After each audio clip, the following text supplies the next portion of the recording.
যাদবপুর লোকসভা কেন্দ্রে তৃণমূল প্রার্থী সায়নী ঘোষ ব্যস্ত প্রচারে। বৃষ্টিকে উপেক্ষা করেই প্রচারে ব্যস্ত সায়নী।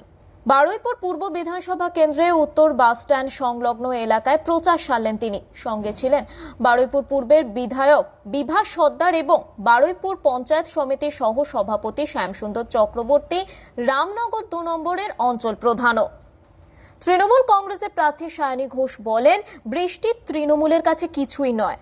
রোদ জল বৃষ্টির মধ্যেও তৃণমূলের কর্মী সমর্থকরা মানুষের কাছে প্রচার করেন। তৃণমূল সব সময় মানুষের কাছে থেকেছে। ঝড় বৃষ্টি তুফান উপেক্ষা করে তারা থেকেছে, আগামী দিনেও থাকবে। শীত গ্রীষ্ম বর্ষা মমতা বন্দ্যোপাধ্যায় ভরসা। অনেক প্রচার করে অভ্যস্ত, আসানসোলে অনেকে দেখেছিলেন, কিন্তু সহকর্মীরা সাথে রয়েছেন। মানুষের উদ্দীপনা বা উত্তেজনা ওটাই বৃষ্টি দমিয়ে রাখতে পারেনি। তবে এত অজস্র লোকের সমর্থন পাওয়া যাচ্ছে, মাথার উপর গরম থাক, সূর্য থাক, কি মেঘলা আকাশ থাক, মমতা বন্দ্যোপাধ্যায়ের সৈনিকরা 365 দিন মাঠে নেমে কাজ করে। এই বর্ষার ভিতরে কিরকম সাড়া পাচ্ছেন দিদি? খুবই ভালো, মানুষের চোখ মুখ দেখে বোঝা যায় যে তারা মমতা দিকে ভালোবাসে। এই বর্ষা সেই সমর্থন আমিও পাচ্ছি।